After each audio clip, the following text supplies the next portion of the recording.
So everyone start कर रहे हैं। यहाँ से थर्ड लेक्चर 3.1 मैंने लास्ट क्लास में रिकॉर्ड कर दिया था आपके लिए, जहाँ हमने बेसिक्स की बात की थी, लॉन्ग क्वेश्चंस में क्या होगा।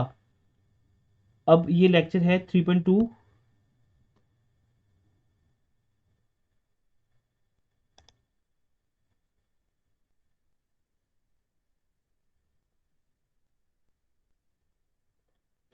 इन this question you see X Y Z are partners. Screen show हो रही है आपको? Yes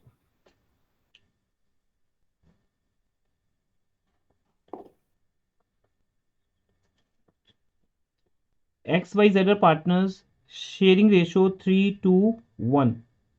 balance sheet is given to you on 31 March. Retirement में ऑलवेज क्या रहेगा, हमें ईयर का एंड दिया जाएगा। उस एंड डेट पे, क्लोजिंग डेट पे, someone is retiring from the firm, firm में से रिटायर हो रहे हैं वो। और लायबिलिटी एसेट्स हमें गिवन है।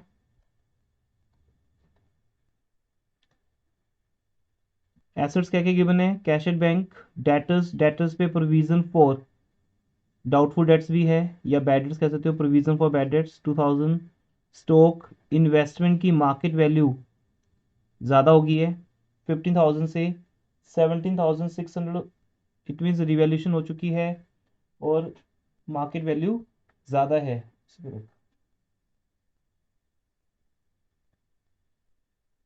It means there is a profit 2,600 profit हुआ है हमें यहाँ पर। तो हमने कल भी रिवाइज किया था बेसिक्स के अंदर, लास्ट क्लास इंपॉर्टेंट थी, हमने सब बेसिक्स को फास्ट ट्रैक पे रिवाइज किया था। तो क्या बताया था बताइए, जब रिवैल्यूशन होगा, जब गेन होगा इन्वेस्टमेंट की वैल्यू में, तो गेन कहाँ जाएगा? इन्वेस्टमेंट फ्लक्चुएशन रिजर्व में जाएगा या रिवैल्यूशन अकाउंट में जाएगा? बताइए।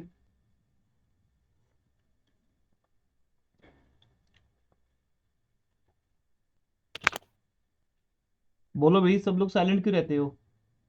रिवैल्यूएशन का। तो इमीडिएटली आंसर दिया करो ना, वेट क्यों करते हो किसी और के बोलने का? रिवैल्यूशन में जाएगा। इन्वेस्टमेंट फ्लक्चुएशन रिजर्व कब यूज होगा? जब लॉस होगा।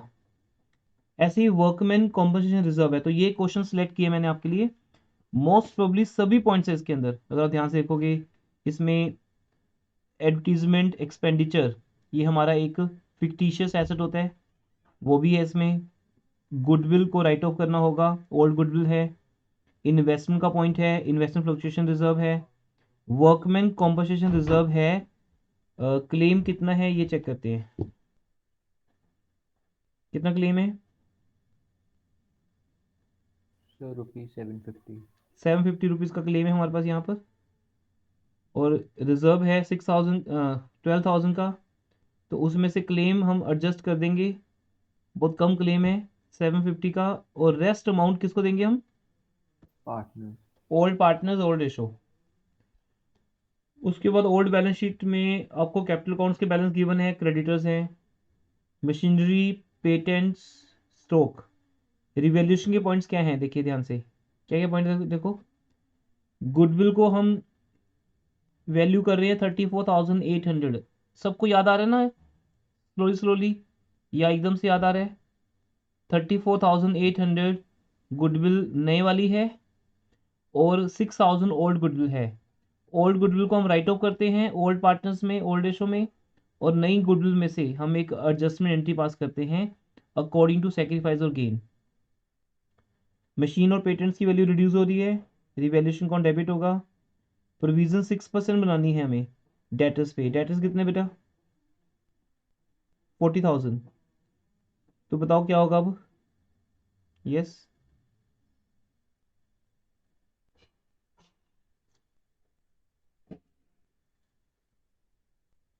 हाँ जी, देखिए चेक कर रहा हूँ मैं आपको, कितना याद है? सर रिवैल्यूएशन अकाउंट को डेबिट कर देंगे 400 से। हाँ गुड, क्योंकि 40,000 का 6% 2,400 है। अभी ये सब इजी लग रहा होगा ना? अब थोड़ा कंपैरिजन करो कि जब पहले करते थे हम एडमिशन चैप्टर, और अब हम रिटायरमेंट कर रहे हैं, कितना डिफरेंस है। ये चीज़ें बहुत इजी लग रही होंगी अब आपको, कि 40,000 का 6% 2,400, 2,400 की प्रोविज़न बनानी है, 2,000 की ऑलरेडी है। तो एक तरह से 400 रुपये की हमने और बनानी है। जो 2,000 की बनी हुई है वो तो वही है ना, है ही है वहाँ पे। तो इसलिए न्यू प्रोविज़न बन जाएगी, ओल्ड प्रोविज़न खत्म हो जाएगी, 400 रुपये का लॉस हो जाएगा, रिवैल्यूएशन में डेबिट करेंगे। इन्वेस्टमेंट की मार्केट वैल्यू पे पहले इन्वेस्टमेंट को शो करेंगे हम, 2600 का गेन आएगा रिवैल्यूएशन में, फिर वो इन्वेस्टमेंट जेड टेक ओवर कर लेगा, तो फिर वो इन्वेस्टमेंट जेड के अकाउंट में चली जाएगी। वर्कमैन कमीशन रिजर्व का हो गया क्लेम। 4000 के क्रेडिटर्स हमें पे नहीं करने, तो ये भी गेन है, क्रेडिटर्स की वैल्यू कम हो रही है। तो क्या आपको लग रहा है कि एफ पॉइंट तक आज की क्लास बहुत ज़्यादा इंपॉर्टेंट है आपके लिए और आपको नहीं आता था पहले से? ऐसा है क्या बेटा जो आपके सामने है? इजी है ना? Yes sir. और यहाँ तक अभी रिटायरमेंट स्टार्ट नहीं हुआ, क्योंकि treatment of reserves, goodwill, almost revaluation सब कुछ तो सेम है। रिटायरमेंट की बात तो बस सिर्फ जस्ट जहाँ पे गेनिंग की बात आएगी वहाँ एक पता चलता है कि कोई पार्टनर रिटायर हो रहा है, अदरवाइज गुडविल भी गेनिंग सेक्रीफाइसिंग के ऊपर होती है हमेशा। तो रिटायरमेंट की बात सिर्फ एक पॉइंट है बस इसमें, जी पॉइंट, जो सिर्फ 5 मिनट्स का है। Let's start this question. अब इस क्वेश्चन का आगे pass necessities and entries and prepare revaluation capital account balance sheet. तो ये कंप्लीट क्वेश्चन है। इस क्वेश्चन को करवाने के बाद आज आपके लिए 10 to 15 क्वेश्चन होमवर्क असाइन किया जाएगा, जो आपको करना होगा ट्यूसडे की क्लास तक। 3 से 4 दिन में आपको पूरा होमवर्क कंप्लीट करना होगा, ठीक है? तो स्टार्ट करते हैं बेटा। पहले 2 पेज ले लिया आपने, कैसे किया आपने मैं करवाऊंगा, आपको करना है साथ साथ में। लेफ्ट पेज पे क्या बनाया है? Journal revaluation account and partners capital account. हाँ, और राइट हैंड पेज पे जर्नल, या वाइस वर्सा, कोई बात नहीं, एक ही बात है। पहले जर्नल बना लो, फिर evaluation partners capital account. Balance sheet आपका सिलेबस का पार्ट नहीं है इस बार का, बट फिर भी आप 1-2 क्वेश्चन में बना लोगे, प्रैक्टिस रहेगी। बाय चांस आ जाती है बैलेंस शीट तो आपके लिए कोई सरप्राइज नहीं रहेगा। CBSE on on the spot some things ऐसा होता है कि वो डिसाइड करते हैं कुछ और चेंज कर देते हैं एकदम से एग्जाम से पहले। तो लीजिए स्टार्ट करते हैं। पहली जर्नल एंट्री क्या होगी, यहाँ से आते हैं। फर्स्ट एंट्री हम गुडविल की बना लें। क्या करें बेटा, ओल्ड गुडविल को राइट ऑफ कर दें? Yes sir. ठीक है जी, ओल्ड गुडविल को राइट ऑफ करो। तो फर्स्ट एंट्री बनाइए गुडविल को राइट ऑफ करने की।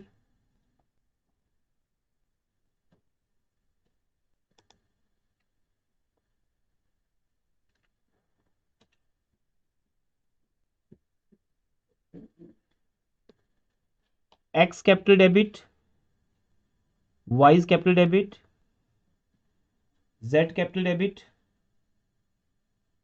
To goodwill. ओल्ड रेशो 3:1 है, 3000, 2000, 1000।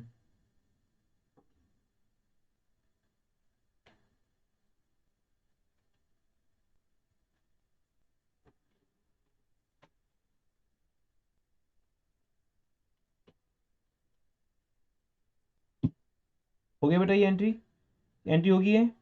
Yes yes sir. इसका नरेशन लिखो, old goodwill written off to old partners in old ratio 3:1।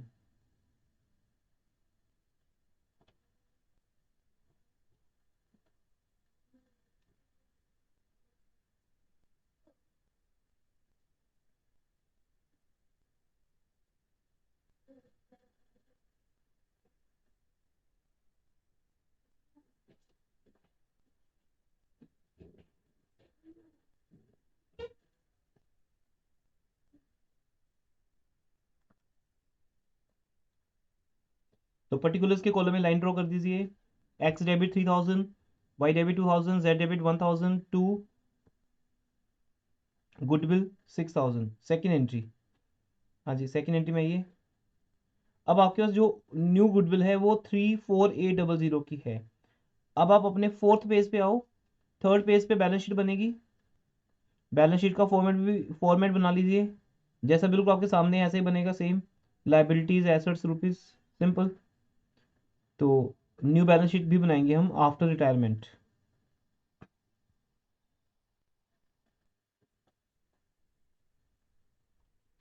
और उसके बाद फोर्थ पेज पे वर्किंग नोट स्टार्ट होंगे। तो लिखो बेटा working note number 1।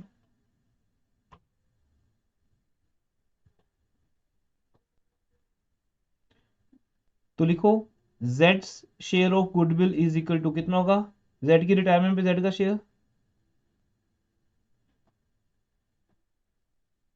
34,000 into 1/6, amount निकालो।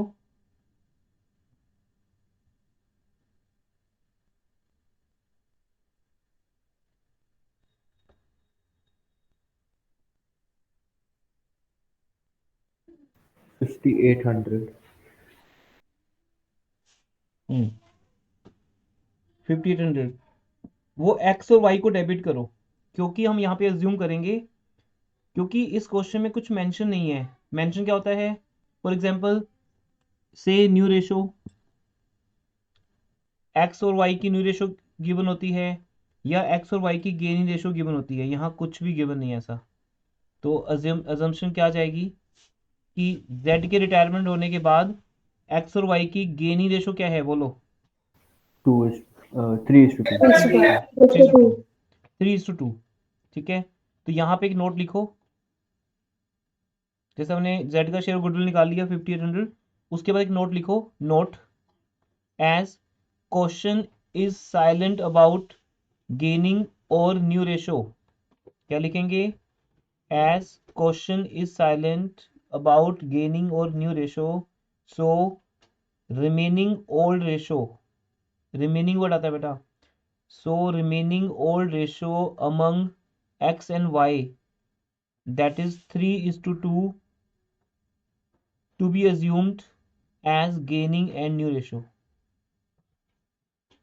तो ये क्वेश्चन साइलेंट क्वेश्चन है, तो हमारा फर्स्ट रूल यहाँ पे यूज हो गया लेक्चर नंबर 1 का, कि अगर कुछ ना लिखा हो तो 3:2 रेशो कोई गेनिंग माने। अब यहाँ पे प्रूव करने की जरूरत नहीं, यहाँ पे अदरवाइज 2 to 3 मार्क्स क्वेश्चन जो होते हैं शॉर्ट क्वेश्चन में, तो हम ये प्रूव करते हैं कि न्यू रेशो निकालो, गेन रेशो निकालो। अब यहाँ assumption चलेगी, तो बेटा 3:2 सर रेशो में एक डिवाइड बारी करो। नोट रिपीट करना। As question is silent about gaining और new ratio, so remaining old ratio among x and y, then that is 3:2 to be assumed as gaining and new ratio। हमें तो यहाँ gaining की जरूरत है ना, वैसे हमने लिख दिया गेनिंग एंड न्यू रेशो। तो बेटा 5,800 को डिवाइड कर लिया किसी ने 3:2 रेशो में,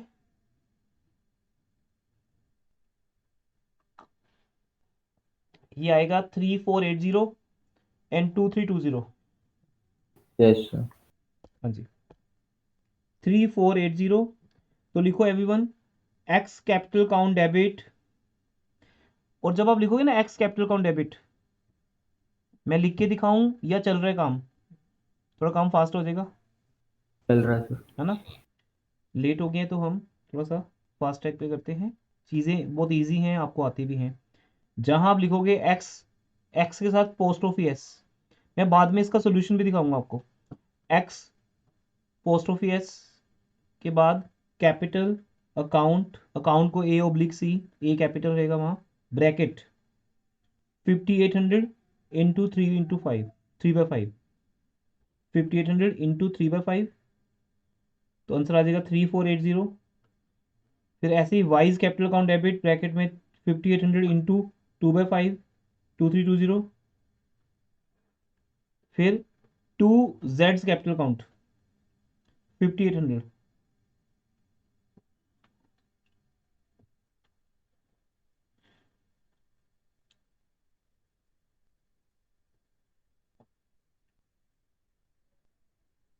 अब इसका रिलेशन लिख दो, Z share of goodwill adjusted through x and y in gaining ratio, z share of goodwill adjusted through x and y gaining ratio 3:2।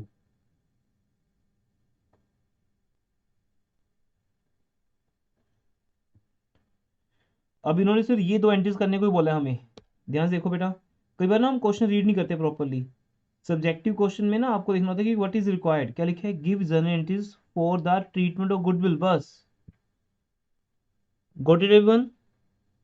हमें सिर्फ ये 2 एंट्रीज ही करनी थी। आप देखो कई कई बार क्या होगा, स्टूडेंट पूरा जर्नल बना के आएगा, वहाँ पे सिर्फ 2 ही एंट्रीज करनी थी, बट हम यहाँ प्रैक्टिस पर्पज के लिए सारा बनाएंगे। वो एक डिफरेंट बात है कि हम प्रैक्टिस कर रहे हैं, पर अगर एज इट इज़ ये क्वेश्चन एग्जाम में आ जाए तो आपको सिर्फ ये 2 एंट्रीज ही करनी है। ओके। Yes sir. लेकिन Yes, अब sir. अब उसके बाद आपको पता है 3 एंट्रीज स्टैंडर्ड हैं, 3 एंट्रीज रिवैल्यूएशन की स्टैंडर्ड हैं, तो बनाइए बेटा।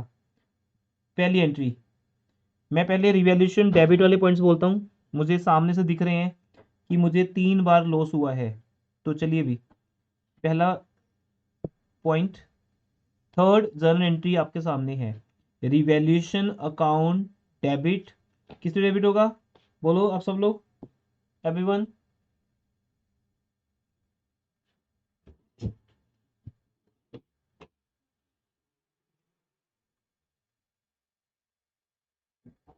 2 patents, 2 patents, 2 machinery, To provision for doubtful debts. Yes. तो बना दो बेटा एक एंट्री, तो कुछ भी नहीं है ना, बिल्कुल फ्री के मार्क्स आपके लिए।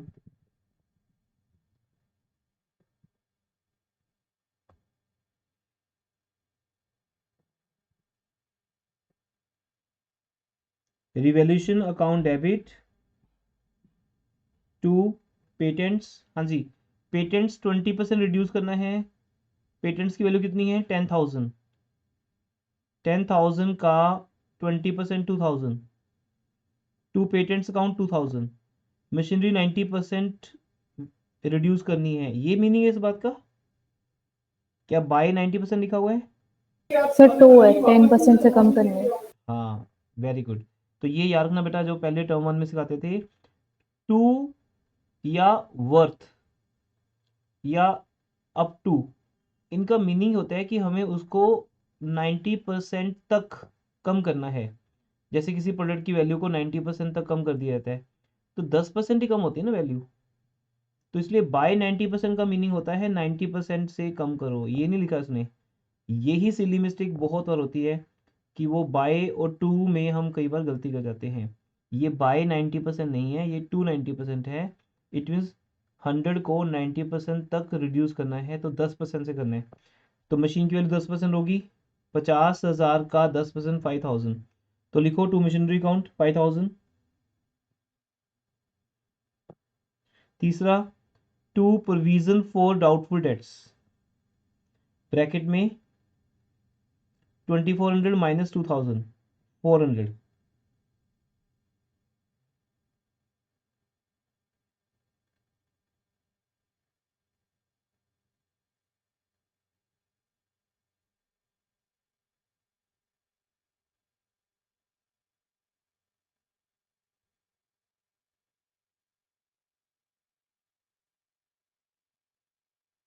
हो गया ये वर्क।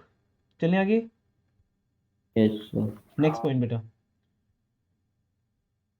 अब वो कहते 3, यहाँ पे गेन भी हमारे पास, कितना गेन है,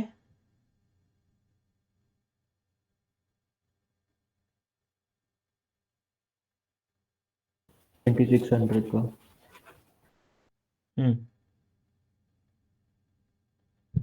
तो उसकी एंटी पास करो गेन की। गेन कहाँ कहाँ पे हुआ, जेड ने इन्वेस्टमेंट को मार्केट प्राइस पे ले लिया, और वो तो हमें वहाँ दिख ही रहा है ना, 15,000 की आइटम 17,600 की होती है, 2600 का गेन है हमारे लिए। तो यहाँ पे हम एंट्री क्या पास करेंगे,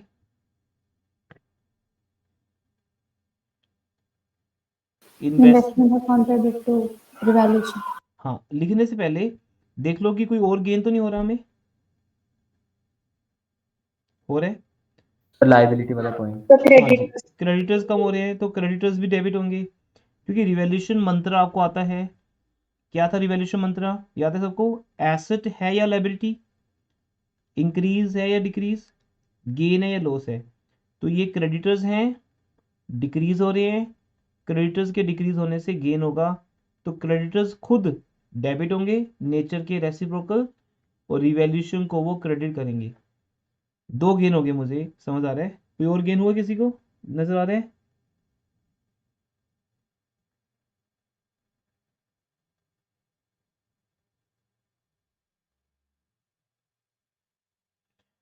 ठीक है जी, 20 पास कर दो बेटा। रिवैल्यूएशन को क्रेडिट करेंगे, 2 चीज़ें डेबिट करेंगे। अब यहाँ नेचर याद है, मैं फिर भी रिवाइज करवा रहा हूँ, आपको पता है, मुझे आपको आता है बट रिवाइज कर रहे हैं। इन्वेस्टमेंट एसेट है, उसकी वैल्यू बढ़ानी है, तो एसेट को डेबिट करके इंक्रीज करते हैं। क्रेडिटर्स लायबिलिटी है, उसकी वैल्यू डिक्रीज करनी है, तो क्रेडिटर्स को रेसिप्रोकल डेबिट करते हैं, क्योंकि उनकी नेचर क्रेडिट है। तो पूरी गेम नेचर की है बेटा।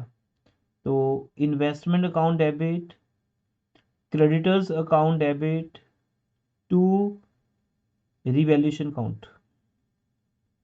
रिवैल्यूएशन में कितना गेन चला गया?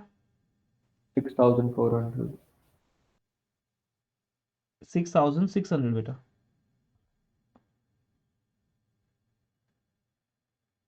6600।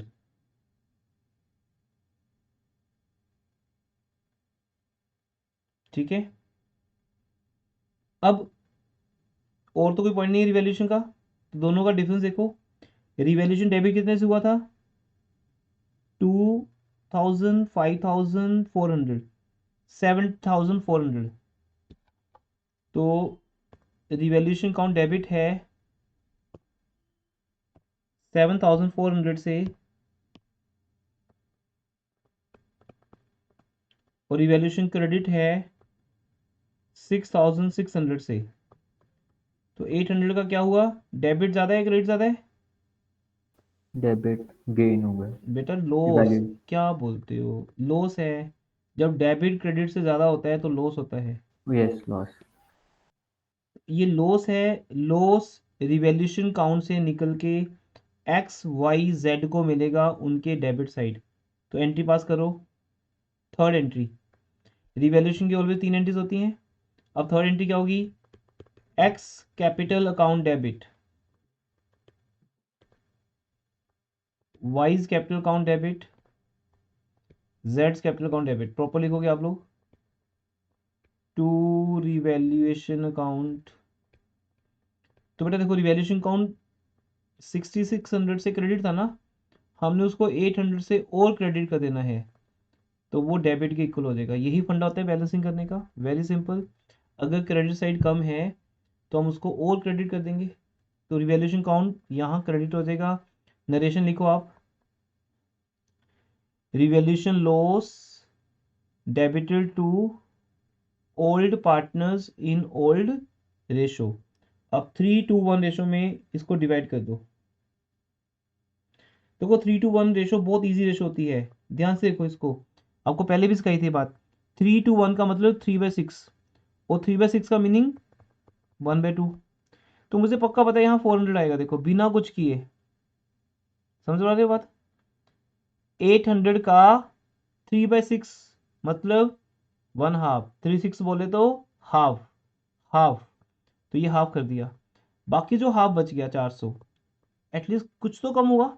अब हमें 400 को डिवाइड करना है 2:1 में, तो बस आपको सिर्फ एग्जाम में आई थिंक 400 का 1/3 करना पड़ेगा बस, बाकी कैलकुलेशन ऑटोमेटिक हो जाएगी।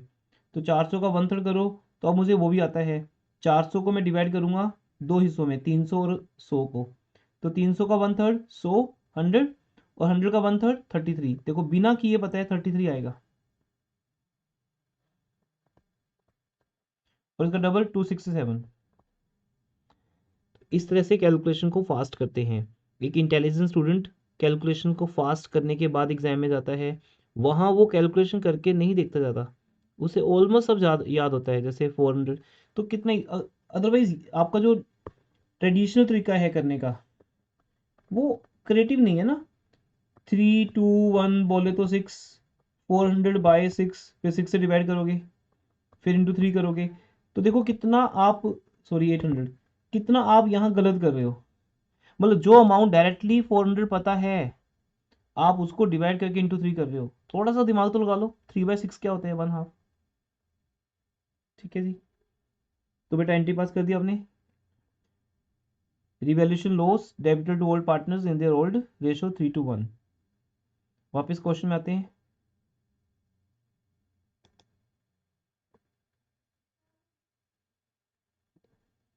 हाँ जी, और अब आपको क्या दिखाई दे रहा है? देखो क्या रह गया, अब क्या रह गया? वर्कमैन कॉम्पेंसेशन रिजर्व का रह गया।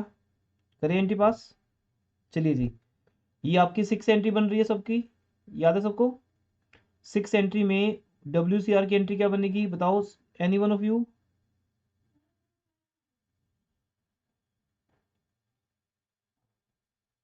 Sir WCR account debit to workman compensation claim, and जो बैलेंस बचा वो पार्टनर में डिवाइड कर देंगे। Very good. तो बनाओ एंट्री सब लोग। Workman compensation reserve debit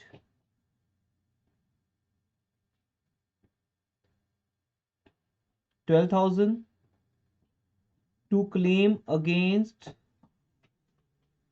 reserve या टू क्लेम ऑफ वर्कर्स, कुछ भी लिख सकते हो, या टू वर्कर्स क्लेम 750। और उसके बाद अब आपके पास बचे 11,250। तो बेटा अब आपको मेरे वाले तरीके से करना है, देखते हैं कितनी जल्दी होता है। 12,000 में से 750 माइनस हो गए, ये बोला था अभी आपको। ये क्लेम बन गया, क्लेम बन गया, तो ये क्या बन गया हमारे ऊपर बैलेंस शीट में करंट लायबिलिटी।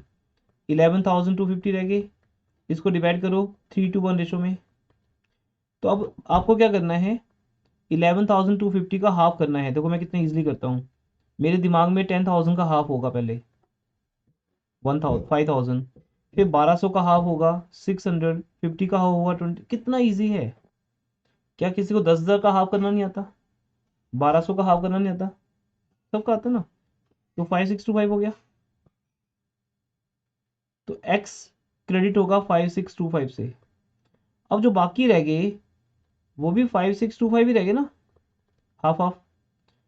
उसको डिवाइड बाय 3 कर दो बस, आपको डिवाइड बाय 3 करना ही है, और कुछ नहीं करना बस। तो 3:1 एक बहुत ही बढ़िया रेशो है, इसे यूज करना आपको आना चाहिए एग्जाम में। तो करो 1, 26, 24,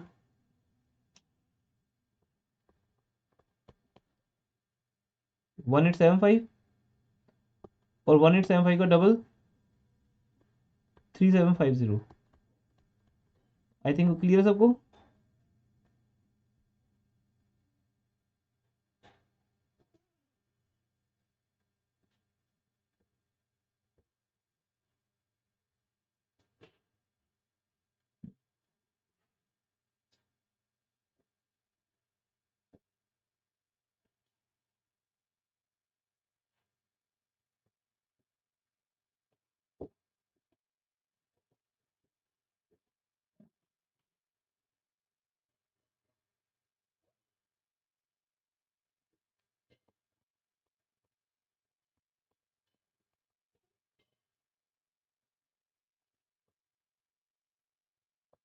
इतना ही आएगा ना।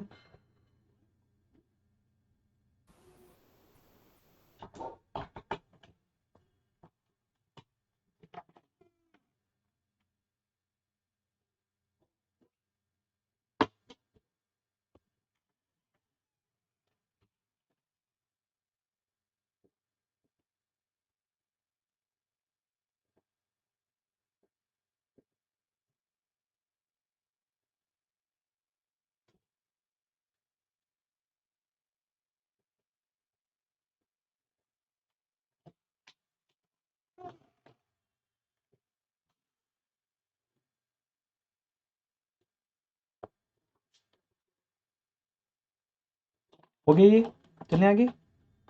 Yes sir. ठीक है जी, अब और क्या एंट्री बनती है नेक्स्ट? ये तो होगी वर्कमैन कॉम्पेंसेशन रिजर्व की। Clear everyone? Workman compensation reserve debit 12,000 to claim 750 to X to Y's capital to जेड्स कैपिटल, इन सब अमाउंट्स के साथ। सबका हो गया होगा। अब क्या रह गया देखो, इन्वेस्टमेंट फ्लक्चुएशन रिजर्व। हाँ वो फिर स्टेप नंबर 2 में आएंगे हम बैलेंस शीट में। ये अभी स्टेप नंबर 1 चल रहा है। स्टेप नंबर 1 क्या है? एडजस्टमेंट्स। स्टेप नंबर 1 क्या है? एडजस्टमेंट्स, वो हम कर रहे हैं अभी। जी पॉइंट रह गया। जी पॉइंट बिल्कुल एंड में होगा जब वो फेयरवेल होगी ना, जब मैंने जैसे आपको लास्ट टाइम बताया था कि जब हम फेयरवेल की बात करेंगे तब की बात है वो। तो अब बैलेंस शीट में आ जाओ। हाँ जी, बैलेंस शीट में क्या क्या मिल रहा है? एक तो ओल्ड गुडविल थी, वो राइट ऑफ कर दी। Fluctuation reserve. हाँ जी, तो उसकी एंट्री पास करो। इन्वेस्टमेंट फ्लक्चुएशन रिजर्व किसको मिलेगा?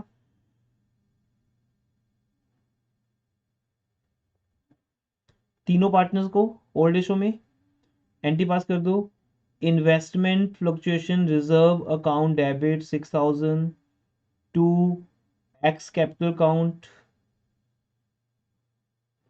3000 to Y's capital account 2000 to जेड्स कैपिटल अकाउंट 1000। एक और पॉइंट मिल रहा है हमें। Advertisement expenditure. हाँ, तो बेटा एडवर्टाइजमेंट एक्सपेंडिचर का कहाँ जाएंगे? ये भी पार्टनर्स कैपिटल अकाउंट में जाएंगे क्योंकि ये भी हमारे डेफर्ड रेवेन्यू एक्सपेंडिचर हैं। तो ये लॉस की जैसे होते हैं, इनको राइट ऑफ करना पड़ता है पहले ही, नए पार्टनर के आने से पहले। तो ये भी एक स्टैंडर्ड एंट्री है, जैसे ओल्ड गुडविल की थी वैसे इसकी है। X capital account debit, Y's capital account debit, जेड्स capital account debit to advertisement expenditure 5250। तो 5250 को 3 to 1 में करो, एक तो समझ पाता है 5250 का हाफ 2625। तो एक्स को डेबिट कर दो 2625 से। अब 2650 को, सॉरी 2625 को 1/3 करो, कितना आएगा? 875।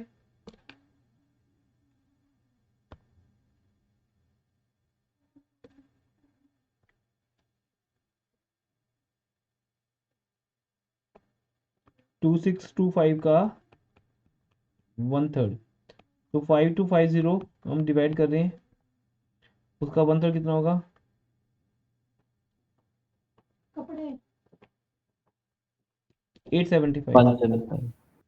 अब 875 का डबल कितना होगा? इंटू 2 करेंगे तो 1750। तो 2625 1750 एंड 875। तो बेटा ये एक एंट्री बन गई। X capital account debit, Y's capital account debit, जेड्स कैपिटल अकाउंट डेबिट टू जो भी उसका अकाउंट का नेम है, जो भी लॉस है। अगर ये पीएल का डेबिट बैलेंस होता या किसी तरह का लॉस पड़ा होता बैलेंस शीट में, या कोई भी सस्पेंस अकाउंट है, डेफर्ड रेवेन्यू अकाउंट है जैसे ये है, इसे राइट ऑफ किया जाएगा old partners old ratio. Old partners old ratio, इनको डेबिट कर दो।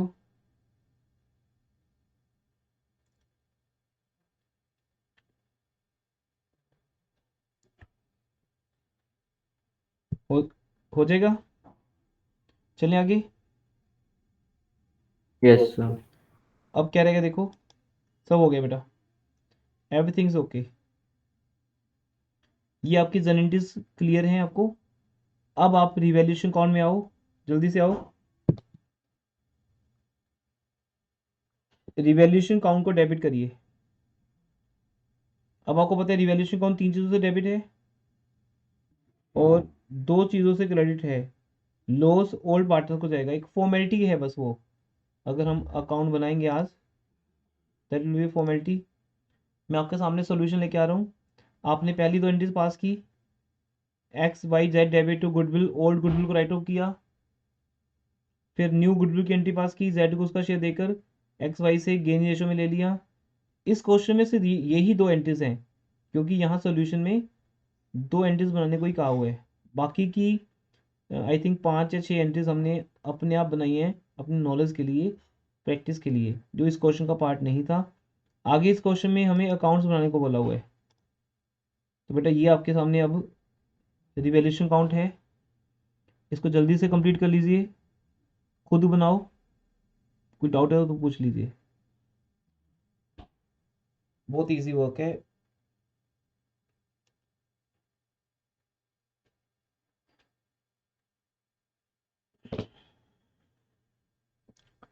इट्स वेरी इजी, कहीं पे भी कुछ एक्साइटेड नहीं है, मैं अपनी एनर्जी का सिर्फ 5% यूज़ कर रहा हूँ, कुछ भी नहीं है इसमें समझाने को।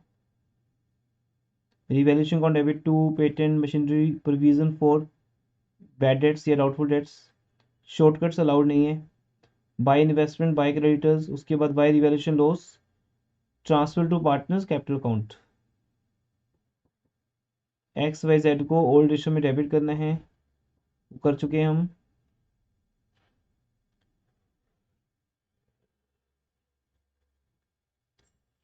रिवैल्यूएशन अकाउंट बन जाए तो बता देना बेटा।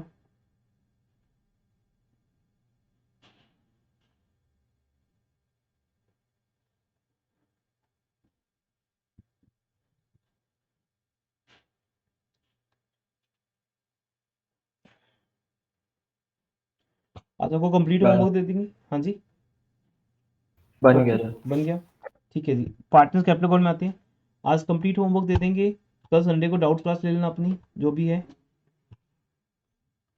और मैं इसका पूरा सोल्यूशन शेयर कर दूंगा आपके साथ चैप्टर का, आप मैच करते रहना बस जल्दी से, जहाँ भी आपको लगे कि डाउट है पार्टनर्स कैपिटल अकाउंट में, बैलेंस शीट में।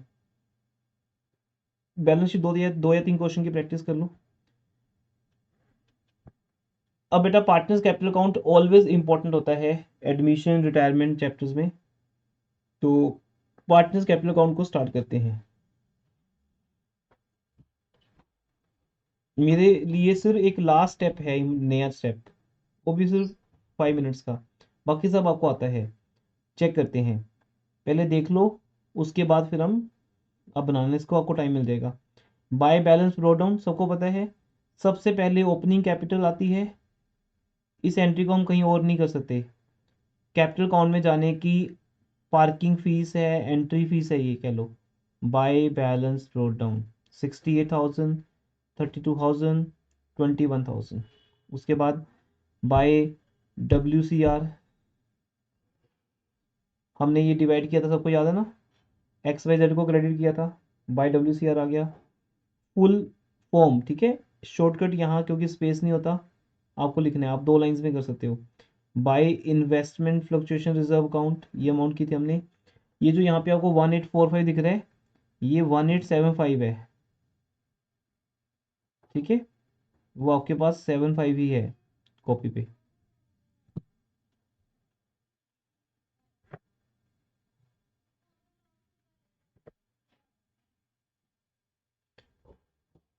Then to goodwill account, first entry, old goodwill को राइट ऑफ किया था हमने, ऐसी है ना सबको, या लिख के दिखाऊं?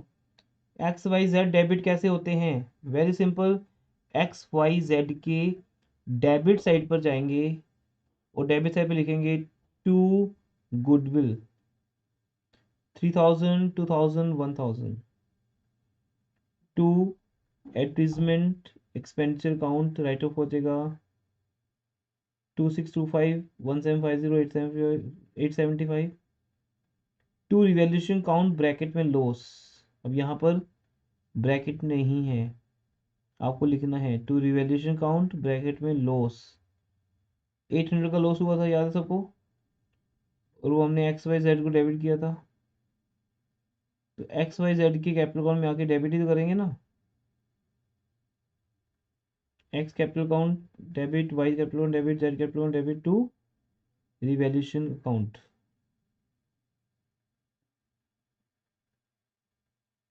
देन टू, अब ये एंट्री हमने पास नहीं की बेटा, ये रहेगी, चलिए जर्नल एंट्री से वापस आओ, जर्नल एंट्रीज में आओ, और वहाँ पे क्या लिखा है, x took over the investment at market value, तो अभी हमने सिर्फ इन्वेस्टमेंट की वैल्यू इंक्रीज की है रिवैल्यूएशन में, उसके बाद ये इन्वेस्टमेंट बैलेंस शीट में नहीं रहेगी क्योंकि इसको एक्स टेक ओवर कर रहे हैं,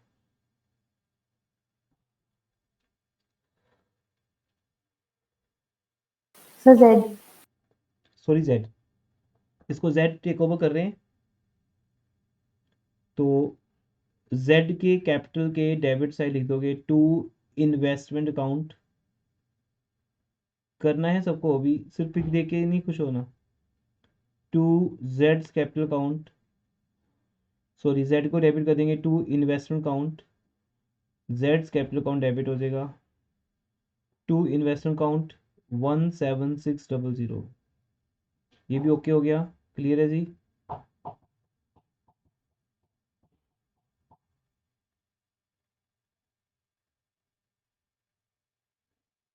देन गुडविल की एंट्री।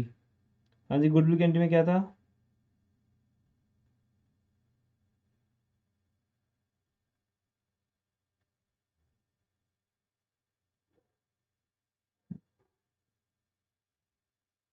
क्या एंट्री थी गुडविल की, याद है सबको?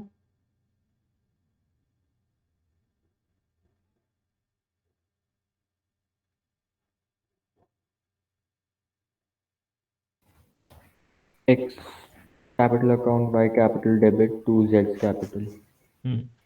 तो जेड को क्रेडिट करना है, कैसे करेंगे?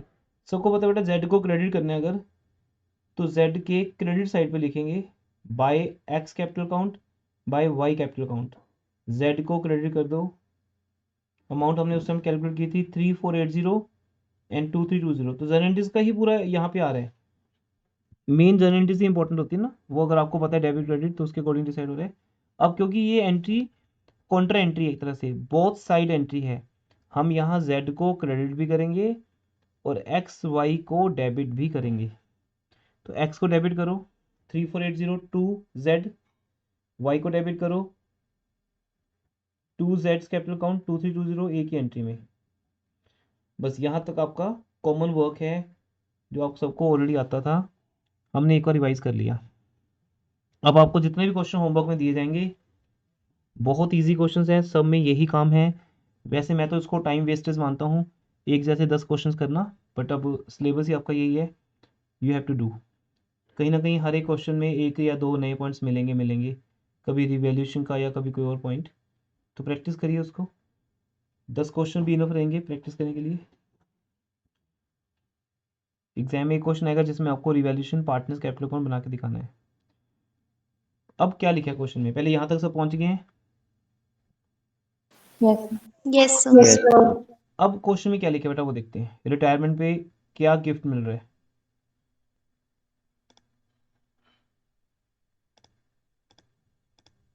हाँ जी, अब आप जी पॉइंट रीड करो जो रिटायरमेंट का होता है स्पेसिफिक, ये एडमिशन चैप्टर का नहीं हो सकता। The amount due to Z, पहले तो ये देखते हैं अमाउंट ड्यू टू जेड कितनी है, चेक करें। जेड के कैपिटल अकाउंट को क्रेडिट करो, देखो क्रेडिट में गिनो बेटा कितनी बार क्रेडिट किया आपने जेड को, 21,1875, ये 75 है, ओके एवरीवन। 1875, 1000, 3480, 2320, इन सबको ऐड कर लो, करो ऐड, और मुझे उसका टोटल बताओ। क्या ये टोटल ठीक है आपके सामने जो लिखा हुआ है?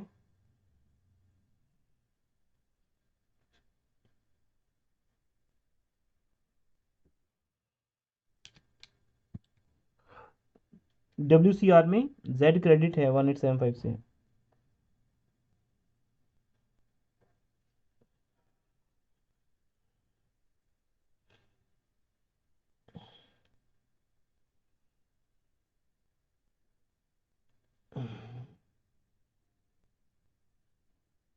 Yes, sir, ठीक है।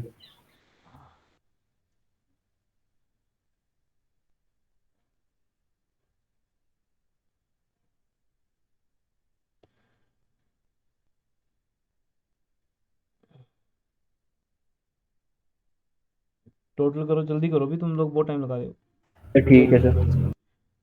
अब डेबिट का टोटल चेक करो, पहले 4 पॉइंट्स, लास्ट के 3 पॉइंट्स मत देखना। 1875, 133 और 70,600 जो आपकी कॉपी पे भी हुए हैं, उसका टोटल करो।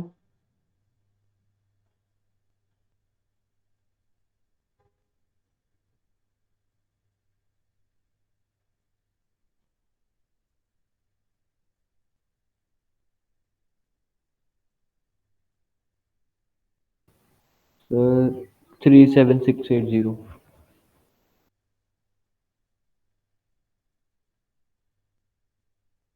कितना बोल रहे हो आप? बहुत ज़्यादा बोल रहे हो।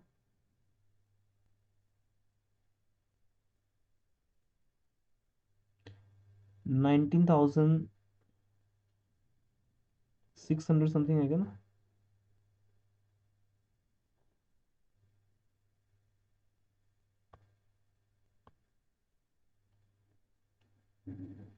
अब देखिए, जेड की अगर हम बात करें, जेड का डेबिट साइड क्रेडिट साइड 29,675, इतने इतने पैसे हमने उसको देने हैं। उस जेड का जो डेबिट है वो फिगर्स लिख लो सभी ना, चार फिगर्स क्या है हमारी? आ रहा है 19608 आ रहा है।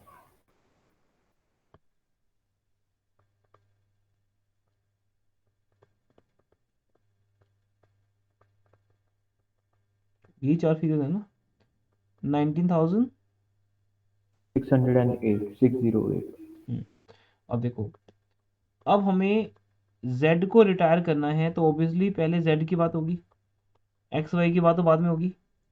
तो 29,675 में से अगर 19,608 माइनस कर देंगे,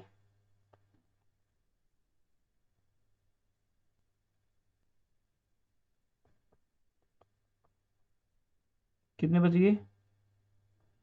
10,067। अब ये है इस बात का आंसर, हमने z को कितने पैसे देने हैं, इस बात का बेटा। Amount due to z to be paid as follow, half amount almost 5067 paid immediately and 50% of balance, balance कितना रह गया? 5,000 1 ईयर के बाद, और बैलेंस 3 मंथ्स के बाद। इट मीन्स वो क्या कह रहे हैं, इस 1067 में से क्या करना है हमें? 5067 माइनस 5067 अभी अभी पे करने टू बैंक, अभी पे करने हैं। बाकी जो हाफ रह गया, उस हाफ का कितना लिखे हैं? उस हाफ का हाफ है ना, जो अमाउंट रहेगी, सॉरी अमाउंट रहेगी 5,000, हाफ जितनी है ना ऑलमोस्ट। तो कहते हैं आप राउंड फिगर कर लो, 5067 अभी दे दो टू बैंक, बाकी का जो अमाउंट रह गया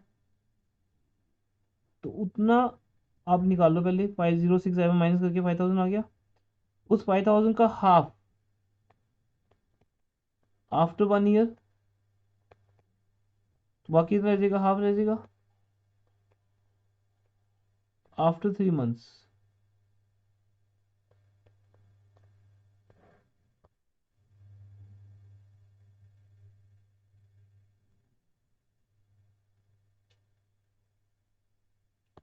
हाँ जी, क्लियर आपको?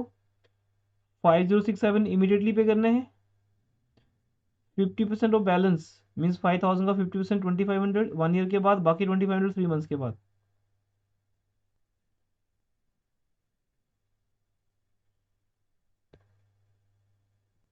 तो अब हम एंट्री पास करेंगे, चेक करो। देखो बेटा, अब आप चेक करो, आपके पास जो बैलेंस शीट है क्वेश्चन में, उसमें कैश इन हैंड का बैलेंस है या कैश एट बैंक का बैलेंस है, चेक करो। कैश एट बैंक का Assured bank. 5750 का, तो 5750 में से 5067 तो हमने अभी पे कर दिए, तो लिखो टू बैंक अकाउंट। फिर बाद में इसकी गारंटी बनाएंगे। टू बैंक अकाउंट, जेड को डेबिट कर देंगे सिर्फ जेड के कॉलम में, बाकियों में डैश आ जाएगा। टू बैंक अकाउंट 5067, फिर हाफ 1 ईयर के बाद पे करेंगे, उसको बोलते हैं loan account, Jades loan account. ये बाकी की पूरी अमाउंट भी हो सकती है 5,000, और 5,000 का हाफ जैसा लिखा हुआ है, टू जेड्स लोन अकाउंट 5,000 का हाफ 2,500, और बाकी के 2,500 हम 3 मंथ्स के बाद पे कर देंगे, जिसे हम एक ड्राफ्ट मानते हैं, बिल्स पेबल मानते हैं। तो बाकी का बिल्स पेबल इशू कर दो। तो रिटायरमेंट के ऊपर बेटा जो मैं आपको कल बता रहा था कि जब स्पीच ओवर हो जाएगी तो रिटायरमेंट पे अगर आपकी रिटायरमेंट है आपको स्टेज पे बुला के 5067 का चेक दिया जाएगा, एक लोन सर्टिफिकेट दिया जाएगा जिसमें लिखा होगा कि firm is liable for 2500 to be paid after 1 year. तो वो एक तरह से आपका लोन अकाउंट हो गया जिस पे आप इंटरेस्ट भी डिमांड कर सकते हो 6% के हिसाब से। अगर क्वेश्चन में मेंशन नहीं है तो भी 6% देना पड़ेगा। तीसरा, एक आपको 3 मंथ्स का क्या दे देंगे वो draft, that is called BR या बिल्स पेबल। अब क्योंकि यहाँ पे पैसा पे करना है तो फॉर्म के लिए क्या बनेगा, ये करंट लायबिलिटी बिल्स पेबल के नाम से, to bills payable account. Sir but अब तो ये पार्टनर रहा ही नहीं, तो सर इसके लोन अकाउंट पे हम 6% इंटरेस्ट, तो वो पार्टनरशिप की वो है ना, पार्टनरशिप की लीगल फॉर्मेलिटीज है कि अगर इंटरेस्ट रेट डिसाइड नहीं हुआ तो 6% देंगे। समझा नहीं आपकी बात, दोबारा बोलो। सर अब तो ये पार्टनर रहा ही नहीं जेड, तो सर फिर भी इसको 6% पे इंटरेस्ट देंगे क्या? ये अभी तक का मिला ना।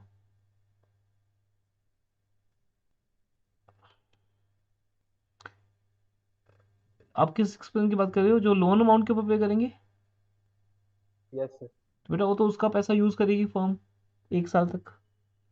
देखो आप, सर फिर तब तो वो पार्टनर तो रहा ही नहीं। तो बेटा पार्टनर को थोड़ी इंटरेस्ट मिलता होता है, ये तो इंटरेस्ट और लोन किसको मिलता होता है, क्रेडिटर को मिलता होता है। किस इंटरेस्ट की बात कर रहे हो, मैं तो वही तो तो समझ नहीं फिर रहा भी आपकी बात। तो सर फिर भी हम लोग 6% ही मानेंगे जब अगर मेंशन ना हो क्वेश्चन में हाँ वो तो इंटरेस्ट है ना, रेट। फिर वो तो अगर हम किसी पार्टनर को उसके लोन पे इंटरेस्ट देते हैं तो वो हम उसको एज ए पार्टनर तो देते नहीं कभी भी, तो एज ए क्रेडिटर देते हैं। तो मैं I am not getting your point कि आप क्या समझना चाहते हो। अगर जेड हमारा क्रेडिटर है, उसने लोन दिया है फर्म को, तो उसका इंटरेस्ट हम उसको देंगे। तो इसमें पार्टनर वाली बात कहाँ से आ गई बीच में, पार्टनर तो होने की जरूरत ही नहीं उसको। ओके। जेड हमारा पार्टनर नहीं है अब, आज तक पार्टनर था, अब नहीं है। अब वो हमारा क्रेडिटर है जिसने फर्म को एक लोन दिया है, जो लोन रीपे होगा 1 ईयर के बाद। उसका इंटरेस्ट 6% मिनिमम होता है अगर मेंशन ना हो, और हाफ अमाउंट 2500 हमने उसको 3 मंथ्स के बाद पे करनी है। तो आप तो प्रेजेंट में खड़े हो ना, आपकी डेट क्या है यहाँ पर, 31 मार्च 2020 मान लो, ये आपकी प्रेजेंट डेट है जहाँ पे खड़े होके तुम किसी पार्टनर को रिटायर कर रहे हो। तो जो पैसा 3 मंथ्स के बाद देना है वो ड्राफ्ट बन जाएगा, वो बिल्स पेबल का पार्ट बन जाएगा, और जो पैसा हमने 1 ईयर के बाद देना है वो बन जाएगा non current liability as a loan. इसलिए हम लिखेंगे टू जेड्स लोन अकाउंट। इस क्वेश्चन में सारे पॉइंट्स कवर होते हैं। टू जेड्स loan account 2500, to bills payable 2500।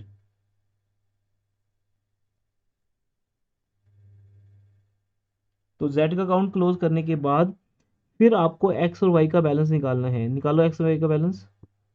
कैसे निकालते हैं याद है सबको, एक्स के क्रेडिट साइड को ऐड करेंगे, कितना आ गया 76625, उसमें से एक्स का डेबिट माइनस कर देंगे 3000, 2625 400, और 3480 जो गुडविल का देना है हमने जेड को, रेस्ट अमाउंट आ जाएगी 67120। सेम वाई का करेंगे, एक्स और वाई का बैलेंस निकाल लो। अगर इस बैलेंस सेम आ रहा है, आपका मैच हो रहा है, तो फिर आगे बढ़ते हैं। टू बैलेंस कैरी डाउन लिखिए, टोटल इक्वल आ जाएगा आपका।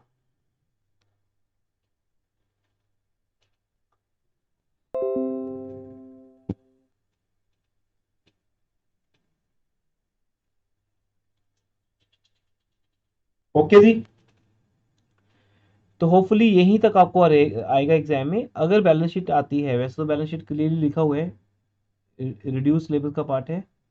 अगर बैलेंस शीट फिर भी आती है तो कैसे बनेगी, अब आप अपना उसी बैलेंस शीट को देखोगे जो आपको क्वेश्चन में गिवन है, ठीक है, उसको देख के बना दो बस। जैसे कैश एट बैंक कितना दिया था 5750, तो 5750 में से हमने माइनस कर दिया, कितनी अमाउंट माइनस कर दी, 5067. 5067. 5067, तो माइनस कर दो आप 5750 माइनस 5067, तो रह जाएगा 683। ठीक है, डेटर 40,000 के रहेंगे, प्रोविजन पहले 2,000 की थी, अब 2400 की माइनस हो जाएगी, तो debtors 40,000 less provision for bad dates 2400 बाहर आ जाएगा 37,600। Stock no change. इन्वेस्टमेंट अब यहाँ नहीं आएगी क्योंकि इन्वेस्टमेंट जेड ने टेक ओवर कर ली, एक बड़ी अमाउंट जेड को पेमेंट होगी एज ए इन्वेस्टमेंट, तो ये इन्वेस्ट यहाँ नहीं आएगी। स्टॉक आ गया। पेटेंट्स 10% कम होने के बाद रह गए 8,000 के, 10,000 माइनस 2,000, यहाँ ब्रैकेट में दिखा सकते हो आप 10,000 माइनस 2,000। मशीनरी 50,000 माइनस 5,000, और एडवर्टीजमेंट एंड गुडविल ये दोनों खत्म हो गए, राइट ऑफ हो गए। लाइबिलिटी साइड पे आ जाइए, क्रेडिटर्स की वैल्यू 4,000 कम करनी है, तो ब्रैकेट में लिख दोगे ना, क्रेडिटर्स ब्रैकेट स्टार्ट 21,000 माइनस 4,000, बाहर 17,000। वर्कमैन कॉम्पेंसेशन रिजर्व हमने एक लाइबिलिटी क्रिएट की है, इसे WCR में लिखते, क्लेम फॉर या क्लेम अगेंस्ट WCR, तो क्लेम वर्ड लिखना जरूरी है बीच में ना, तो claim against WCR 750 current liability बन गया। बिल्स पेबल जो हमने जेड को इशू की है, जो आज आपके लिए करंट लाइबिलिटी है क्योंकि 3 मंथ्स के बाद आपने इसको पे करना है। बिल्स पेबल टू जेड लिखने की नीड नहीं, वैसे बिल्स पेबल ब्रैकेट में जेड लिख सकते हो 2500। फिर उसके बाद एक लॉन्ग टर्म लाइबिलिटी, ये 3 तो हमारी करंट लाइबिलिटीज होगी। कौन कौन सी बताओ, कौन कौन सी? Creditors, claim against WCR and bills payable.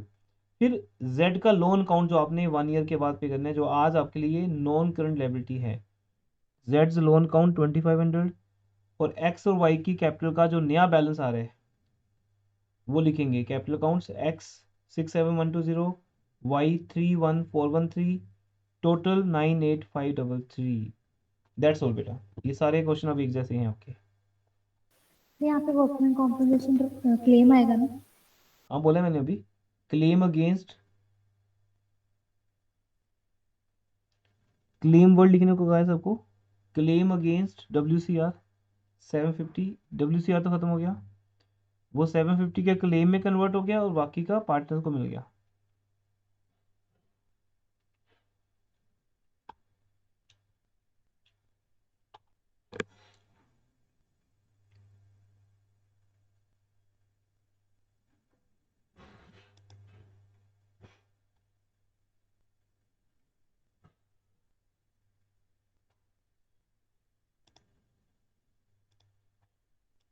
हाँ जी बेटा, आप बताओ कोई डाउट है किसी क्वेश्चन किसी पॉइंट में?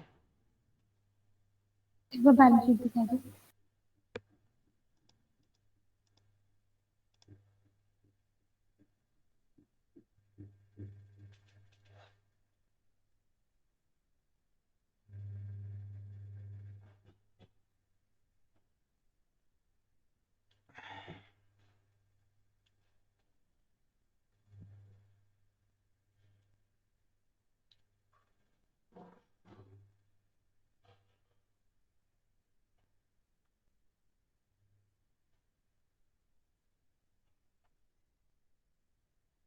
हाँ जी, अगर हो जाए तो मुझे बता देना, फिर आपको मैं होमवर्क टिक कराता हूँ जो करना है आपने।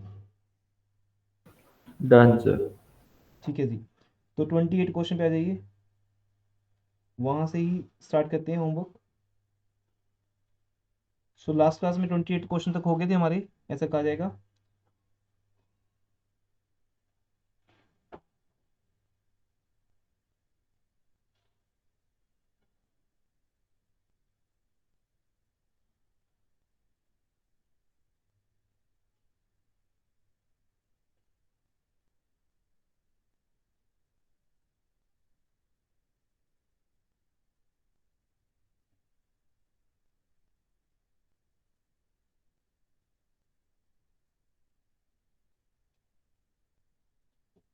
ट्वेंटी 29 क्वेश्चन, वो क्वेश्चन टिक करें जो आपको होमवर्क में करने हैं। मैं इसका PDF आपको शेयर कर दूंगा सोल्यूशन के तौर पे, अभी नहीं, पहले आप होमवर्क करो, Saturday Sunday Monday Tuesday share कर देंगे, मैच कर लेना। 29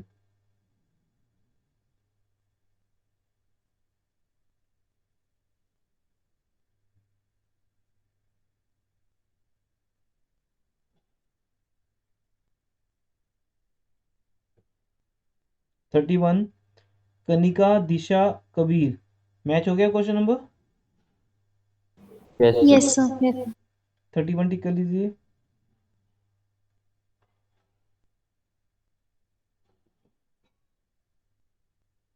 32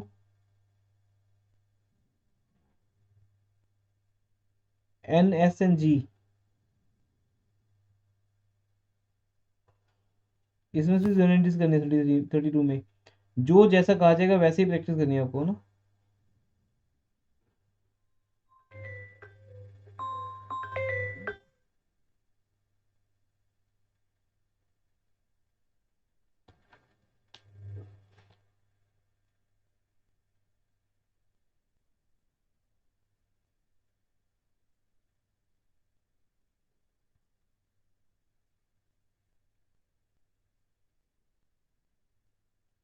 then question number 33 Ashok Bhaskar and चमन,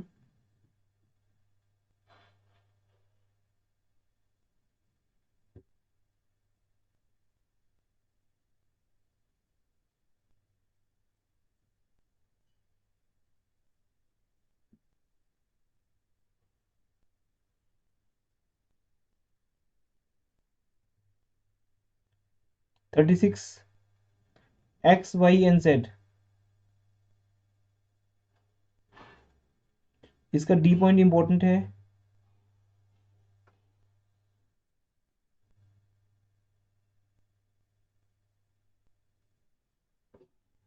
और बेटा इसमें लिखा ना जो लास्ट में ई पॉइंट के अंदर लिखा है ना, y share of the same be adjusted to the capital account of x and y who are going to share future profits, तो इट मींस क्या दिया हमें यहाँ पर?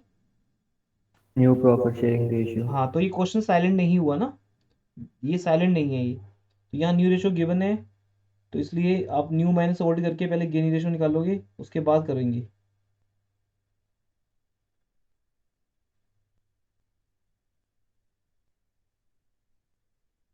अगर कहीं भी लिखा हो, जैसे क्वेश्चन नंबर नेक्स्ट में लिखा हुआ है, नेक्स्ट क्वेश्चन में ABC वाले क्वेश्चन में लिखा हुआ है ना last time, amount payable to be is to be transfer to his loan account, तो यहाँ पर सारा पैसा लोन में ट्रांसफर करना है। सुन लीजिए ध्यान से, जैसे हमने इस क्वेश्चन में तो 50% पे कर दिया था एक तरह से 5067, अब हमें कुछ भी पे नहीं करना, जितनी अमाउंट भी है एज पर दिस क्वेश्चन अगर मैं बात करूं जो भी हमने किया है, वहां पर हम लिखते टू जेड्स लोन अकाउंट 10,067। और अगर क्वेश्चन साइलेंट है, एक और बात नोट कर लीजिए सब लोग, एवरीवन, अगर क्वेश्चन साइलेंट है, कुछ भी नहीं लिखा हुआ, कुछ भी नहीं लिखा हुआ कि हमने पे करना है या नहीं करना या कितना करना है, फिर आप लोग क्या करोगे बताओ? क्या पे कर दोगे आप अपनी मर्जी से? No sir. तब भी लोन काउंट क्रिएट होगा यहाँ पे। तो इसे लोन अगर लिखा हो तो उतना, सारा लिखा हो तो सारा, और अगर क्वेश्चन में कुछ भी नहीं लिखा तो अपनी मर्जी से आप पे नहीं कर सकते जब तक आपको परमिशन ना मिले। और कई बार तो हमारे पास बैंक में या कैश में पैसा भी नहीं होता, अगर हो तब भी पे नहीं करना, आपको लोन ही क्रिएट करना है, क्योंकि पे करने का क्या है, पे तो कल कर दो चाहे, आज लोन क्रेडिट करने के बाद भी पे कर सकते हो दोबारा, सेम डे पे कर सकते हो, लेकिन अपनी मर्जी से पे नहीं कर सकते आप। उसके बाद आप क्वेश्चन नंबर 38 करोगे। 38 क्वेश्चन में एक्स और वाई के लोन दिए हैं, रिटायर कौन हो रहा है यहाँ पर? वाई। वाई रिटायर हो रहा है, कोई बात नहीं बेटा, वाई का जो लोन है क्या होगा फिर उस वाई के लोन का?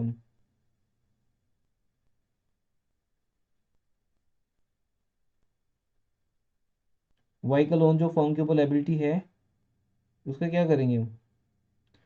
कुछ नहीं करना, वो पहले से एक लायबिलिटी है, एज इट इज रहेगी, क्योंकि वाई हमारी फर्म का पहले से क्रेडिटर है, अभी तो कोई लिंक नहीं उस बात का, वाई हमारी फर्म का पहले से भी क्रेडिटर है, वो तो है ही है, मगर एक पर्सन का डबल रोल हो सकता है ना, कि वो फर्म का क्रेडिटर भी है और फर्म का पार्टनर भी है।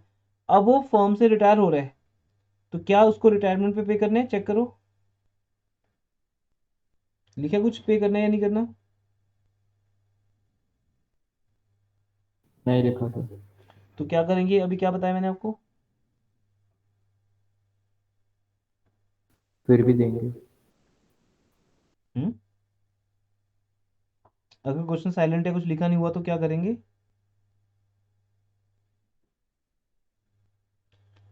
अगर ये नहीं लिखा कुछ कि वाई को पे करना है या नहीं करना, कुछ लिखा नहीं हुआ, क्वेश्चन लोन साइलेंट ले है, लेंगे। यस, तो हम उसका लोन क्रिएट करेंगे, लोन। तो बेटा वाई का लोन पहले से भी है 40,000 का, वाई का लोन एक और क्रिएट हो जाएगा, तो टोटल लोन आ जाएगा फिर बाद में बैलेंस शीट में। आप कैपिटल अकाउंट में वही लिखोगे, टू वाइज लोन अकाउंट। आपको इस बात से कोई मतलब नहीं है कि पहले से लोन है या नहीं है। अगर पहले से लोन हुआ तो वो इस लोन में ऐड हो जाएगा, वो तो पहले से एक लायबिलिटी है, just like creditors, bills payable, bank overdraft. तो ये एक और लोन क्रिएट हो गया। तो हम लिखेंगे कैपिटल अकाउंट में टू वाइज लोन अकाउंट, और बैलेंस शीट में पहले वाला लोन 40,000 का, और अब वाला जो लोन अमाउंट आएगा, दोनों को ऐड करके दिखाएंगे। बाकी का सोल्यूशन में चेक कर सकते हैं कभी भी। 39 हमने कर लिया अभी आपके साथ।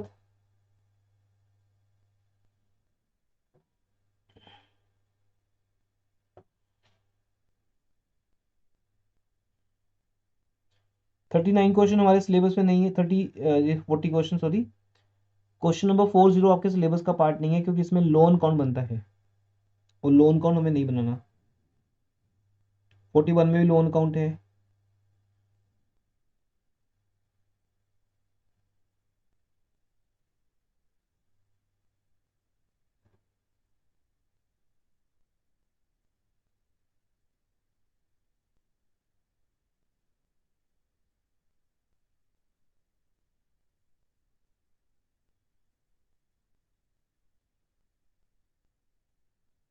फोर्टी टू क्वेश्चन आप करेंगे प्रैक्टिस। राम मनोहर एंड जोशी, ठीक है, ये लाइंस लिखी हुई हैं, इन लाइंस में सारी अमाउंट्स हैं, तो उसके हिसाब से आप डिसाइड कर लोगे रिवैल्यूएशन का भी, सबका।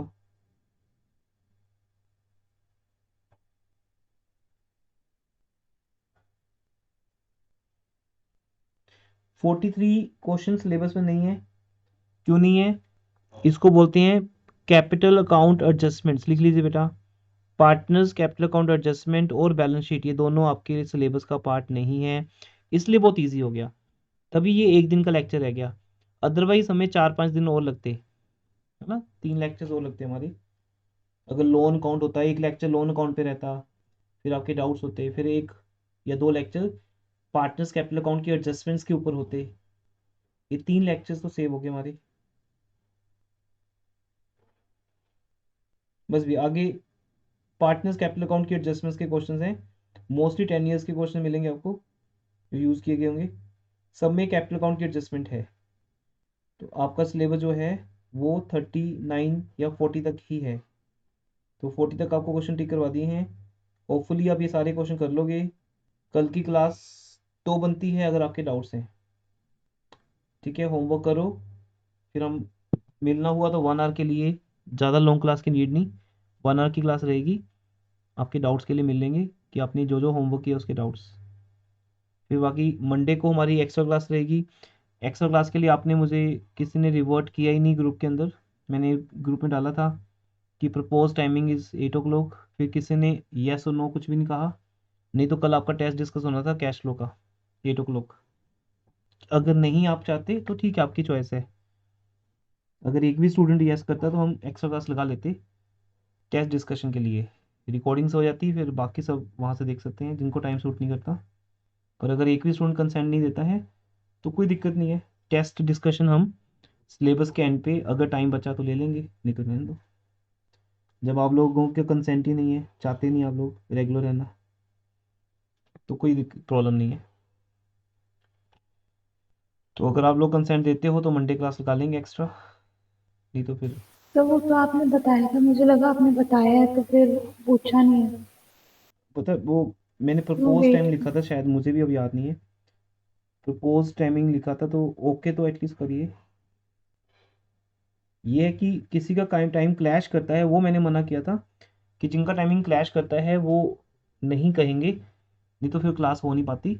वो लोग रिकॉर्डिंग देख लेंगे, एक ही बात है। टेस्ट डिस्कशन में क्या होता है, चाहे रिकॉर्डिंग देख लो आप, बट क्लास अटेंड किसके साथ करनी है, वो एक स्टूडेंट तो होना चाहिए मिनिमम।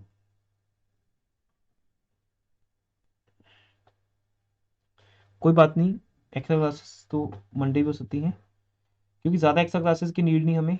टेस्ट डिस्कशंस होते रहें, टेस्ट होते रहें मंडे ऑल्टरनेटिव पे, तब भी इनफ है। अभी होमवर्क करिए, आप संडे मुझे कल बता सकते हो डाउट्स के लिए, नहीं तो ट्यूसडे को फाइनली ये आपके सारे डाउट्स आपके पास होने चाहिए क्वेश्चन करके। मैं सोल्यूशन फाइल इन बिटवीन कभी भी शेयर कर दूंगा, आप मैच कर लेना। इन सब क्वेश्चन के आंसर बहुत ईजी हैं। अदरवाइज अगर सब कुछ ठीक रहा, आपके डाउट्स नहीं हुए या डाउट्स खत्म हो गए जल्दी, तो ट्यूसडे को हम डेस्क चैप्टर स्टार्ट करेंगे, थर्सडे को वो ओवर हो जाएगा, और थर्सडे को ओवर करके हम डिसोल्यूशन स्टार्ट कर सकते हैं, या उसके नेक्स्ट डे।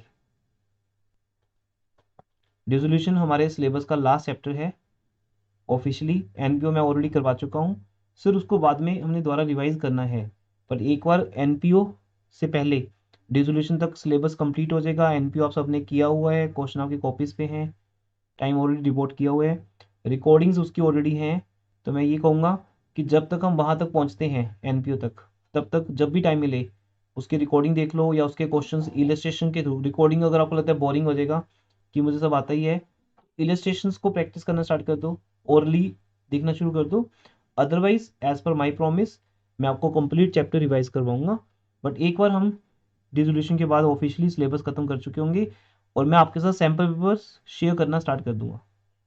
उधर से इंडियन इकोनॉमी का सिलेबस ओवर हो गया है, बिजनेस स्टडीज़ का भी 15 फेब तक हो जाएगा बिजनेस स्टडीज़ के बैच में निधि मैम का, और मैक्रो का सिलेबस भी मेरा एक चैप्टर का रह गया है, वो आज और नेक्स्ट क्लास में ओवर हो जाएगा। नेशनल इनकम ऑलरेडी करवाई हुई है आपको, लेकिन वो फिर जस्ट एज ए कमिटमेंट हम उसको रिवाइज करवाएंगे आपको। लेकिन करवाया तो हुआ है ना, आप सैम्पल पेपर स्टार्ट कर सकते हो, क्योंकि जो चीज़ बिल्कुल भी नहीं की उसका तो पेंडिंग रहता है। अब नेशनल इनकम की हुई है, जस्ट उसको रिवाइज करना है, न्यूमेरिकल्स को, थ्योरी को। और कोई भी स्टूडेंट आप में से भी आ सकता है, लास्ट यूनिट चैप्टर है, तो यहाँ कोई चार्जेस नहीं देंगे किसी को। अगर नेशनल इनकम रिवाइज करनी है और वो इकोनॉमिक्स का स्टूडेंट नहीं भी है, तो भी वो हमारे बैच में आके रिवाइज कर सकता है, कोई इशू नहीं है। एंड में आकर हमारा सिर्फ एम आपकी ग्रोथ है, आपके बेस्ट रिजल्ट्स हैं। चाहे वो मेरे पास पढ़ते हो या किसी और के पास, क्या फ़र्क पड़ता है, हमें आपके रिजल्ट चाहिए, हमारे स्टूडेंट का रिजल्ट अच्छा आना चाहिए, डेट्स ऑल। कोई फ़र्क नहीं पड़ता उन सब चीज़ों से अब। तो इसलिए नेशनल इनकम कर सकते हो आप। सैम्पल पेपर्स अगर आपको इकोनॉमिक्स के, मैक्रो के करने हो मेरे साथ, वो भी कर सकते हो। इंडियन इकोनॉमी के सैम्पल पेपर कुछ भी करना हो, मतलब लास्ट का ये टाइम जो है वो सबके लिए, हमारे लिए एवरी टाइम ओपन होता है, एवरी ईयर हम ओपन कर देते हैं। कोई भी स्टूडेंट सैम्पल पेपर्स, टेस्ट कुछ भी कर सकता है हमारे साथ डिस्कस, चाहे वो उस बैच का पार्ट नहीं भी है तो भी।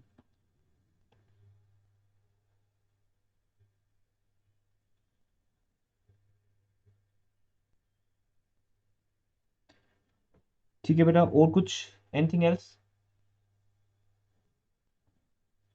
No sir. ठीक है जी, फिर happy Basant Panchami to all of you. Same may to you goddess sir. Saraswati माँ Same to you. bless all Same of to you. you, sir. Yes, thank you बेटा। मे गॉडेस सरस्वती माँ bless all of you is with her grace, and you should get all good marks, जो भी आपका, जो आप deserve करते हो अपने हार्डवर्क के अकॉर्डिंगली, आप सबको उससे बेटर रिजल्ट मिले इस सेशन का। ठीक है, गॉड ब्लेस यू एवरीवन। मिलते हैं फिर बेटा कल। अगर डाउट्स हुए तो मुझे व्हाट्सएप पे अपडेट कर देना कि सर मैंने होमवर्क कर लिया है। ऐसे अपडेट करते होते हैं, एक स्टूडेंट भी अपडेट करेगा तो भी चलता है कि सर मैंने ऐसे 5 क्वेश्चंस कर लिए हैं and I have doubt in 1 question, या मुझे इन 3 क्वेश्चन में डाउट्स है, तो अपने आप क्लास मैनेज हो जाती है, फिर अदर्स से बात नहीं होती, क्लास अरेंज हो जाती है। चाहे फिर कोई नहीं भी आए, एक वो स्टूडेंट अपने डाउट्स ले सकता है। ग्रुप आपसे ही है, अगर आप आगे बढ़ रहे हो या आप में से कोई एक स्टूडेंट भी आगे बढ़ रहा है तो ग्रुप आगे बढ़ रहा है। जो आगे नहीं बढ़ता उसको इग्नोर कर दिया जाता है। ओके, क्लास जैसे कोई अटेंड नहीं कर रहा आज या होमवर्क नहीं कर रहा, उसको इग्नोर किया जाता है फिर अपने आप ही। एक स्टूडेंट ने होमवर्क कर लिया तो फिर हम आगे बढ़ सकते हैं, अगर कोई भी नहीं करोगे तो फिर ग्रुप पीछे रहता है। ठीक है बेटा, क्लास ओवर कर रहा हूँ। सर हाँ जी। सर आपने ये कहा था कि हम जर्नल एंट्री पास करेंगे जिसमें एंड में जब वो जेड रिटायर हो रहा है। अच्छा हाँ, वो रहेगी ना, लिख लो। एक लास्ट एंट्री पास करनी है हमें, तो लिखो बेटा, रिटायरमेंट की जो एंट्री है वो ये होती है, क्योंकि इससे पहले जो हमने एंट्रीज पास की हैं वो तो रिवैल्यूएशन, गुडविल, उन सब की कॉमन एंट्रीज थी, आप सबको पहले से आती थी। ये स्पेसिफिक चैप्टर स्पेसिफिक एंट्री है। जेड्स कैपिटल अकाउंट डेबिट लिखो सब लोग, लास्ट एंट्री होगी ये। जेड्स कैपिटल अकाउंट डेबिट, हाँ जी सर, हाँ जी सर, हाँ जी बोलो।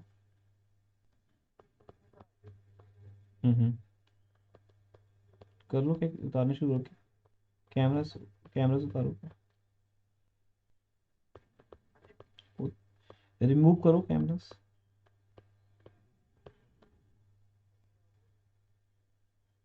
हम्म हम्म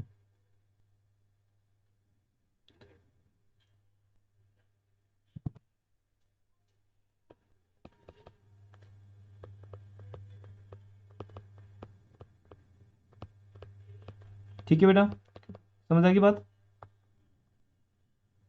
यस सर। फाइनली हमने जेड को पे करना है, सिंपल, तो जेड को पे कर दिया बस। अब पेमेंट कैसे भी करो, ब्लेसिंग्स दे दो तब भी पेमेंट है, किसी को दुआएं दो वो भी पेमेंट है। To bank account 5067, to bills payable account 2500, to Z loan account. हमने जेड को स्टेज पे बुलाकर उसकी रिटायरमेंट पे, फेयरवेल पे फाइनली उसके हाथ में एक चेक देना है, साथ में उसको बोलना है कि सर आते आते रहना, अभी आप हमारे पार्टनर नहीं रहे तो क्या हुआ, आप हमारे क्रेडिटर तो हो ना, एक आप हमारे पास आना 3 मंथ, जैसे डॉक्टर्स नहीं बुलाते आपको कि एक तो आप 3 मंथ्स के बाद आना, रिपोर्ट्स लेके आना अपनी, तो एक तो उसको बोल देंगे 3 मंथ्स के बाद आना, और सर्टिफिकेट जो हमने आपको इशू किया है, अभी स्टेज के ऊपर देते हैं ना सर्टिफिकेट इशू, वो लेके आना, उसके अगेंस्ट आपको 2500 मिलेंगे 3 मंथ्स के बाद, और एक 1 ईयर के बाद आना,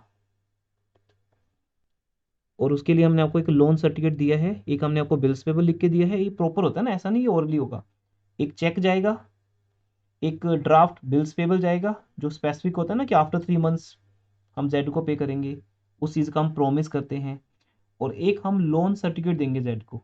फिर जेड ना आए, जेड की वाइफ भी आ सकती है, जेड के बच्चे भी आ सकते हैं, उनके फादर मदर, उसके कज़न ब्रदर, कोई भी आ सकता है, जेड को आने की नीड नहीं है, जेड दुनिया में कहीं भी रहे, वो सर्टिफिकेट फॉर्म के पास आएगा और जो लेके आएगा उसको 2500 मिल जाएंगे। इस तरह से जेड की फेयरवेल हो जाती है। जेड बोल सकता है कि सर मैं तो नहीं आऊँगा, मैं फॉरेन कंट्री शिफ्ट हो रहा हूँ, तो कोई आएगा इंडिया से तो वो ले जाएगा पैसे, बस बात खत्म। इस तरह से होता है। जेड अब पार्टनर नहीं रहा, लेकिन क्रेडिटर जरूर है हमारा अभी भी, जब तक हम पे नहीं करते उसका पैसा। ठीक है जी, क्लास ओवर कर रहा हूँ, anything else? Good evening sir. Okay, good evening बेटा। Good evening. Okay, good evening, good evening. Thank thank you. You sir. Welcome बेटा, गॉड ब्लेस यू एवरीवन।